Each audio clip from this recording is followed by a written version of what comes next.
Avec le Trends Invest Challenge gratuit de Trends Tendance, tout le monde peut investir. Investissez 100 000 € virtuels, gagnez 10 000 € bien réels. Participez sur investchallenge.be. Vous écoutez Z sur 7, le podcast quotidien de Trends Canal Z. Aujourd'hui, nous sommes le 29 mars. Votre podcast aujourd'hui est écrit par Salomé Baya et animé par Anne Marchand. Bonjour à tous et à toutes. Aujourd'hui, dans ce nouvel épisode, simplifier l'administratif, c'est la stratégie commune du gouvernement wallon et celui de la Fédération Wallonie-Bruxelles. Cette stratégie, elle contient les bons objectifs, les constats sont bons, les défis sont bons. Maintenant, on attend du concret. Zéro quotie, une mesure prometteuse mais dont l'efficacité peine à décoller et qui coûte cher. C'est une politique qui coûte cher, près de 500 millions par an. Restez bien à l'écoute, Z sur 7, c'est parti.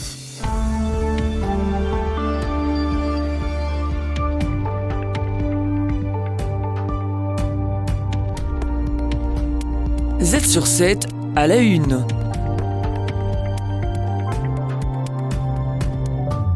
Le gouvernement wallon et celui de la Fédération Wallonie-Bruxelles unissent leurs forces pour simplifier l'administratif, une demande de longue date des fédérations patronales du sud du pays. L'UCM et ACT applaudissent cette ambition politique. Caroline de Coster, directrice pôle de compétences d'ACT. Le gouvernement wallon a sorti son choc de simplification administrative qui était très attendu par les entreprises. Il y a une vraie attente sur le terrain à ce niveau-là. On attend aujourd'hui, alors cette stratégie elle contient les bons objectifs, les constats sont bons, les défis sont bons. Maintenant, on attend du concret. Pas moins de 300 mesures pour simplifier l'administratif. Le gouvernement prévoit une mise en œuvre progressive tout au long de la législature, certaines actions étant attendues plus rapidement que d'autres. Dans les mesures concrètes positives à souligner, on a notamment les mesures en matière de permis. On a déjà les premières étapes de simplification des formulaires de permis d'urbanisme, par exemple. On a également l'annonce de l'engagement, je veux dire, en termes de dématérialisation des permis, qui est là et largement affirmé. ACT et UCM saluent l'initiative, mais restent prudents. La mise en œuvre globale de la stratégie soulève encore quelques questions. Déjà, en termes de moyens, quels moyens vont être dégagés pour la mettre en œuvre? Ou encore, en termes de timing, on aurait espéré effectivement quelques quick wins rapides pour rapidement changer le quotidien des entreprises. Bon, ce n'est pas encore le cas, mais on espère que ce sera le cas pour fin de cette année. Entre l'accélération des primes à l'investissement, l'automatisation des réductions du précompte immobilier et la mise en place d'un guichet unique pour le tourisme, chaque ministre devra concrétiser ses engagements. Un suivi de près assuré par Jacqueline Galland en charge de la simplification administrative.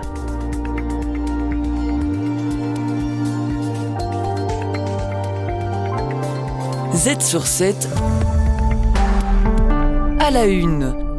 Zéro quotie, un bilan mitigé. Lancée en 2016, cette mesure exonère les entreprises de cotisations patronales pour leurs premiers salariés. Un dispositif attrayant en théorie, mais dont l'impact reste limité et le coût élevé, d'après une étude conjointe de l'Université de Gand et de l'UC Louvain. Bruno van der Linden, professeur émérite d'économie à l'UC Louvain. C'est une politique qui coûte cher, près de 500 millions par an, et donc son coût, quand on tient compte du fait qu'il y a quand même environ 4/5 des nouvelles embauches qui auraient eu lieu même en l'absence de cette mesure, c'est une politique qui coûte très cher par travailleur. Sans limite au départ, la mesure zéro quotie a été plafonnée. 4 000 € par trimestre en 2022, puis 3 100 en 2024. Mais malgré cet ajustement, son efficacité ne s'est pas améliorée. L'effet sur l'emploi globalement dans l'économie belge, il est même légèrement négatif parce que comme cette mesure à long terme a un petit effet positif sur les salaires qui sont payés par toutes les entreprises, on observe qu'il y a une réallocation d'emplois, diminution de l'emploi dans les entreprises de plus grande taille et légère augmentation de l'emploi dans les entreprises à petite taille. L'instauration de la mesure zéro quotie en 2016 a d'abord porté ses fruits. Le nombre d'employeurs recrutant un premier salarié a bondi de 31%. Mais 3 ans plus tard, l'effet s'est essoufflé avec une augmentation plus modeste de 7%. On ne voit aucun impact sur les entreprises qui auraient 2, 3 ou davantage de travailleurs. Et on peut vérifier que les entreprises qui ont bénéficié de cette politique sont typiquement moins productives que celles qui auraient créé de l'emploi, même en l'absence de cette mesure. 500 millions d'euros par an pour une mesure inefficace. L'étude suggère qu'un tel budget pourrait être bien mieux utilisé ailleurs. Le problème des entreprises en Belgique n'est pas tant un premier recrutement, mais d'arriver à croître dans la durée. Et donc, il y a peut-être des moyens à réallouer vers la problématique, non pas du démarrage, mais de la croissance des entreprises sous forme de valeur ajoutée, mais aussi dès lors d'emploi. Face au manque d'efficacité du dispositif, les auteurs de l'étude recommandent de limiter la mesure dans le temps, voire de la supprimer, tout en prévoyant un cadre transitoire pour les employeurs concernés. Les meilleurs experts boursiers vous proposent des analyses des marchés internationaux, des conseils avisés et les dernières tendances économiques. Z sur 7, expert boursier. Pour conclure cet épisode, Nicolas Deltour, stratégiste pour Belfius, analyse plus en détail le contexte économique actuel. Et nous les attendions, ces indicateurs économiques. Celui-ci parle alors d'un cocktail explosif. C'est vrai qu'on peut parler de cocktail parce que dans ce cocktail, on va retrouver certains éléments comme la stagflation, on parlera aussi de marteau et d'enclume, et puis d'autres termes du type Trumpflation, Trumpcession et bien d'autres nouveaux éléments de vocabulaire. Alors le cocktail, d'abord, un spécial stagflation au shaker et pas à la cuillère, donc un peu costaud quand même. L'économie aux États-Unis, actuellement, elle stagne ou elle pourrait stagner. C'est le stag de stagflation, et les prix montent, c'est le inflation de stagflation. Alors aujourd'hui, on avait notamment les indicateurs PCE, donc la consommation courante des ménages américains, et l'inflation sous-jacente de cet indicateur est importante et elle a été mesurée à 2,8%. On s'attendait à 2,7%. Donc c'est un peu au-dessus des attentes et ça c'est pas bon, c'est une mauvaise nouvelle. Pourquoi ? Eh bien parce que la Federal Reserve, donc la Banque centrale américaine, considère que c'est un des indicateurs les plus fiables de l'inflation aux États-Unis. Ça veut donc dire qu'elle pourrait à nouveau annoncer qu'elle ralentit son tempo de baisse des taux directeurs qui était pourtant attendu pour aider un peu l'économie américaine. Ceci, c'était pour le flation dans stagflation. On se demande alors ce qu'il en est pour le stag. Alors pour le stag, un stag pour stagnation aussi, donc la confiance des consommateurs américains est très importante évidemment pour l'économie américaine et celle-ci elle pourrait baisser à nouveau. On avait un autre chiffre qui était publié aujourd'hui, c'est l'indice de confiance de l'université du Michigan et celui-ci a de nouveau été revu à la baisse également. Donc cette dégradation de confiance, et c'est ça qui est remarquable, elle concerne aussi bien l'état actuel de l'économie que les perspectives futures. Donc le consommateur américain n'est pas au top de sa forme.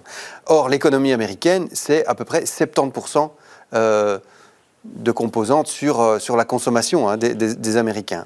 Donc ça, c'est important. Deuxièmement, toujours pour le moral des Américains, vous avez ce qu'on appelle l'effet richesse. Et ça, c'est un phénomène un peu d'œuf et de poule, à savoir que si la bourse baisse, le moral des Américains baisse. Si le moral des Américains baisse, ça fait baisser la bourse. Il faut savoir que les ménages américains sont parmi les plus exposés à la bourse, beaucoup plus que les Européens.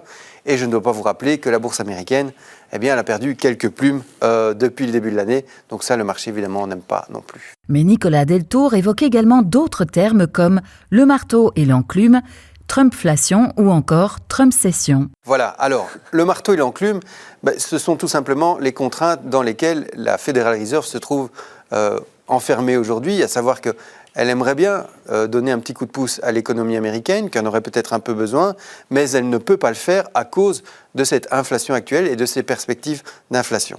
Et puis les deux autres termes, Trumpflation et Trumpcession, Trump, il est effectivement inflationniste. Je rappelle les principaux facteurs de la chose. Les droits de douane, évidemment, si vous augmentez les droits de douane, vous augmentez les prix de tout ce qui est importé. Les relocalisations, donc hausse des coûts de production, puisque coût de la main-d'œuvre quand même supérieur aux États-Unis. Et puis, chute de la main-d'œuvre disponible. Je ne dois pas vous rappeler non plus que toute une série de main-d'œuvre qui venaient de l'autre côté de la frontière ne pourront plus vraiment y accéder. Et puis la Trumpcession, Trump, quelque part, en tout cas c'est ce qui se passe pour le moment, il dégrade la croissance. Il dégrade le commerce mondial, et ce qui est mauvais pour le commerce mondial, à terme, est mauvais pour l'économie américaine.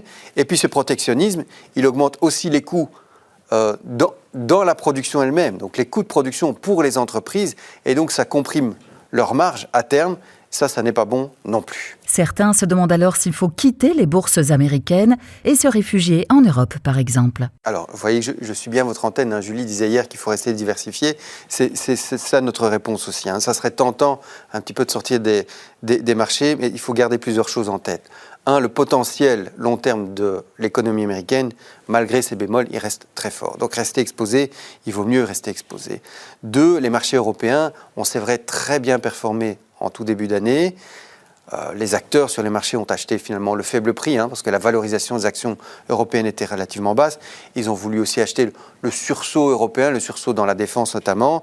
Mais attention, cet élastique européen s'est tendu peut-être un petit peu trop. Et d'ailleurs, si vous regardez ce qui se passe sur la dernière semaine et même sur le dernier mois, il a tendance à revenir un petit peu cet élastique. Donc la stratégie à ce stade, c'est de rester exposé, mais de rester exposé le plus largement possible. Ça veut dire d'être diversifié sur le plan géographique, sur le plan sectoriel et idéalement à travers des poches qui sont décorrélées entre elles. Donc ça veut dire que leur comportement se compense un peu l'une l'autre. Et puis de s'habituer aux fluctuations, à la volatilité. On en aura encore, ça fait partie du jeu.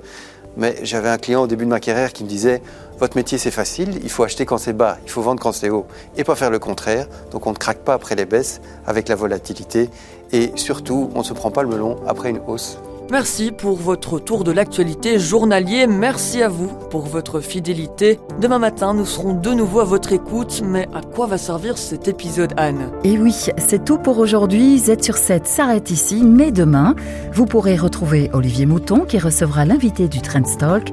Et cette semaine, il s'agit de Bernard Gustin, le CEO d'Elia Group. Merci beaucoup de nous avoir suivis. À demain.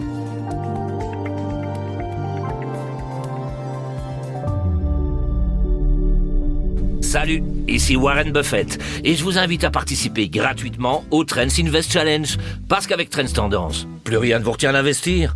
À moins d'avoir une excuse bidon comme celle de Valérie, j'ai plus d'argent à investir. Valérie, pas besoin d'argent. Vous recevez 100 000 euros d'argent virtuel pour vous lancer. 100 000 euros. Allons.